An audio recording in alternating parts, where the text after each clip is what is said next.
भक्तों, आज मैं जो बताने जा रहा हूँ वह कोई सामान्य बात नहीं है। यह न कोई मोटिवेशनल भाषण है, न कोई मनगढ़ंत उपाय।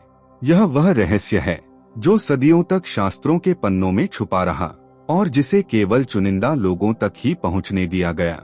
अगर आप यह सुन रहे हैं तो इसे संयोग मत समझिए। यह संकेत है कि अब आपकी जिंदगी में बदलाव का समय आ चुका है। आपने कभी सोचा है कि कोई व्यक्ति दिन रात मेहनत करता है, फिर भी उसका जीवन संघर्षों से भरा रहता है, और कोई बिना ज्यादा प्रयास के सही समय पर सही अवसर पा लेता है? यह फर्क मेहनत का नहीं होता, यह फर्क ऊर्जा, समय और सही कर्म का होता है।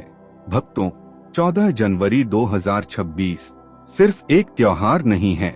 यह वह दिन है जब सूर्य देव अपने पुत्र शनि के घर मकर राशि में प्रवेश करते हैं।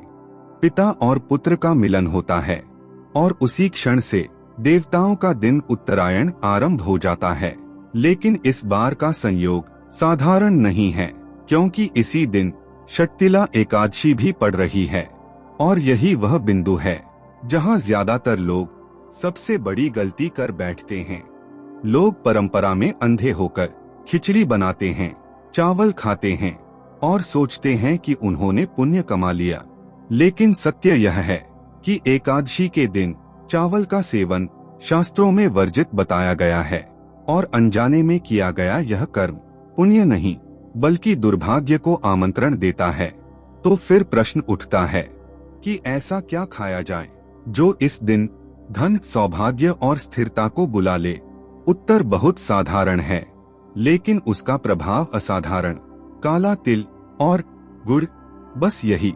काला तिल शनि और पितरों का प्रतीक है, गुड़ सूर्य देव का।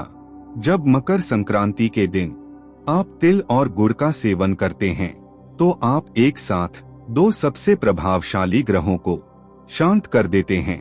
एक ओर सूर्य मान सम्मान, स्वास्थ्य और आत्मविश्वास देते हैं, और दूसरी ओर शनि रुकावटें, कर्ज और दुर्भाग्य हटाते हैं। लेकिन ध्यान रखिए, यह भोजन नहीं, यह प्रसाद है। स्नान के बाद मन को शांत कर अपने पितरों और सूर्य देव का स्मरण करें और तिल गुड़ को श्रद्धा से ग्रहण करें। भक्तों, अब एक सच्चाई और सुनिए। अगर आपने सही भोजन कर लिया लेकिन आपका घर नकारात्मक ऊर्जा से भरा है तो लक्ष्मी वहां टिकेंगी नहीं।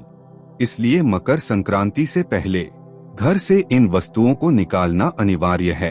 टूटा हुआ कांच या शीशा, यह भाग्य को चटका देता है। सूखे फूल, ये रुकी हुई ऊर्जा का संकेत हैं। मकड़ी के जाले, यह कर्ज और उलझनों का जाल बनते हैं। फटे जूते चप्पल शनि को अप्रसन्न करते हैं। बंद घड़ियां और जंग लगे ताले, रुका हुआ समय और बंद किस्मत। इन्हें निकालते समय यह मत सोचिए कि यह सिर्फ सफाई है, यह अपने जीवन से दरिद्रता को विदा करने की प्रक्रिया है। भक्तों, अब एक कहानी सुनिए। यह कहानी नहीं, यह शास्त्रों का सत्य है। एक गरीब ब्राह्मण मकर संक्रांति के दिन अपने पास बचे आखिरी तिल और गुड़ एक भूखे व्यक्ति को दान कर देता है। वह रात भूखा सोता है, लेकिन संतोष के साथ। और जब कर्मों का हिसाब होता है तो उसकी मुट्ठी भर तिल सोने के ढेर से भारी निकलती है, क्योंकि दान मात्र वस्तु से नहीं, भाव से तौला जाता है। इसलिए इस संक्रांति आप कितना देते हैं यह कम महत्वपूर्ण है, आप कैसे देते हैं यह सबसे महत्वपूर्ण है। भक्तों, अब अंतिम बात ध्यान से सुनिए। 14 जनवरी 2026 की सुबह ब्रह्मा मुहूर्त में उठिए। नहाने के पानी में थोड़े काले तिल डालिए। सूर्य को तांबे के पात्र से जल अर्पित कीजिए और जलधारा के बीच सूर्य के दर्शन कीजिए।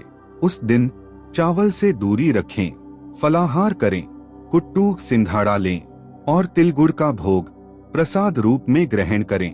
यह छोटा सा अनुशासन आपके आने वाले वर्षों की दिशा बदल सकता है। भक्तों, निर्णय आपका है। या तो आप इसे एक साधारण वीडियो समझकर आगे बढ़ जाएं, या फिर इसे अपने जीवन का एक मोड़ बना लें। जो लोग सही समय पर छोटा सा बदलाव करते हैं वही आगे चलकर बड़ा भाग्य लिखते हैं। भक्तों, अगर यह संदेश आपके दिल तक पहुंचा है तो इसे यहीं मत रोकिए। जिस ज्ञान से आपका भला हो सकता है वह किसी और के जीवन में प्रकाश बन सकता है। इस वीडियो को लाइक करें ताकि यह ऊर्जा औरों तक पहुंचे।